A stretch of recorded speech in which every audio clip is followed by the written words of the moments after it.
compared them to cats. Do you think that most of us at birth are born with the potential to respond to art as you hope we will when we watch and contemplate it? I'm sure everybody has this capacity, but it's not activated. Why is that? Is it because we're afraid of being laughed at, or I sometimes feel intimidated by art? Yes, well, I think a lot of it is the fault of art critics who speak in a kind of highfalutin way. The gatekeepers. Yes, that unless you're highly educated and very bright and know the right language, you really haven't got any right to be having an opinion. So people are frightened. They feel they don't know. And so they're going to make fools of themselves. Well, one of the things I wanted to do, you see, in the story of painting, was to give them the feeling they did know. This is where these artists come. This is a movement, and then there was that movement, so they could have an outline into which they can fit their own immediate response. And if they're deeply moved, they know where to go and get the books now. You talk about surrendering to the wonder of the story. What do you mean by that, surrendering?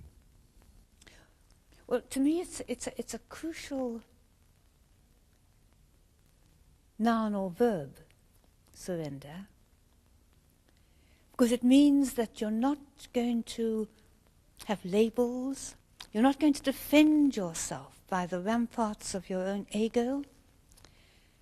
You're going to open yourself to what this has to give you, and that's not easy to do. It's not the same as submission, is it? No, no, it isn't.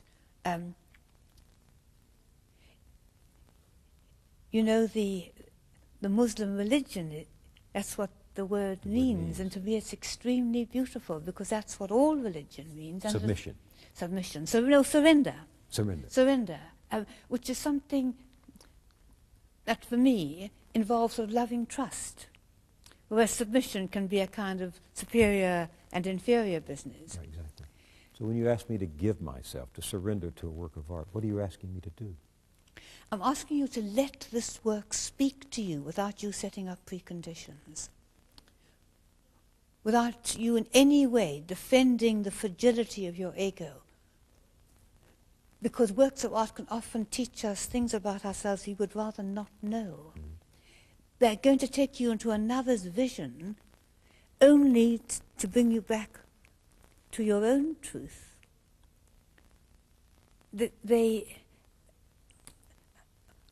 Art will increase your own integrity, which is something perhaps people only may be paying lip service to desiring. I'm not sure what you mean by that. It increases your own integrity. Well, our desire should be that we are men and women of integrity, of truth. That we are what we were meant to be, with nothing fake about us. Now, art is a great tester of the fake, because it must be the real you that responds. And the more the real you dares to respond, the more the real you is there. You're exercising the muscles of your own individuality, as opposed to your ego. So there is in this wonder a sense of innocence, that you look at this painting without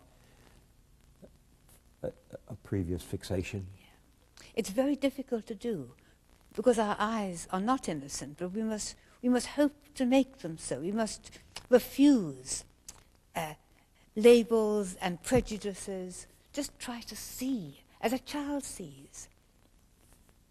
And a child sees how? A child sees innocently. A child sees what's there. It doesn't see with labels and prejudices because it doesn't know about them. It just knows there's a thing. But of course the child hasn't got the capacity to respond at great depth to the thing, which we have. So we try to get the look of the child that sees what's really there, and the response of the adult that sees from a depth of experience and has, if they're fortunate, words in which to make that experience audible for other people. I'm willing to surrender, but how do I train my eye to look? You train it by doing it. I mean, it's like prayer. How do you learn to pray? By praying. How do you learn to look? By looking. Well, and seeing what? Looking and waiting and going away and coming back and looking and waiting. And if you've done that with sufficient earnestness and nothing happens, no flowering within you, no sudden understanding that this is something magical and mysterious that you are now in contact with, then that picture isn't meant for you. Try again in a few years' time. Go to another one. Mm-hmm. What has art done for you, other than make you a international celebrity, which you didn't want to be? What has art done for you? Celebrity. What has art done for you? Well, I suppose it's given me enormous joy. It's also increased my capacity to accept darkness and pain and not be too bewildered by them. It's, I hope, made me a more sensitive and more alert person.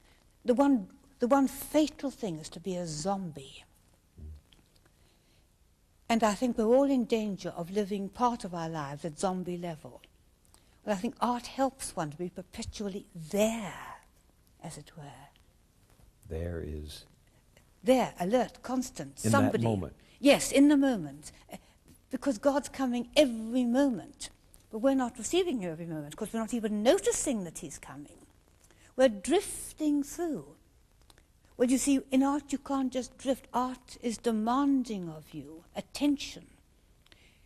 And I would hope that it helps me to be a more attentive person all the way. You said it had helped you to see into darkness and sorrow. Does art sometimes tell us things we don't want to know? Yes, I think that's very true. And that's why I don't like saying art gives one great pleasure. Because it does, but it gives one great pain too. It sometimes seems to me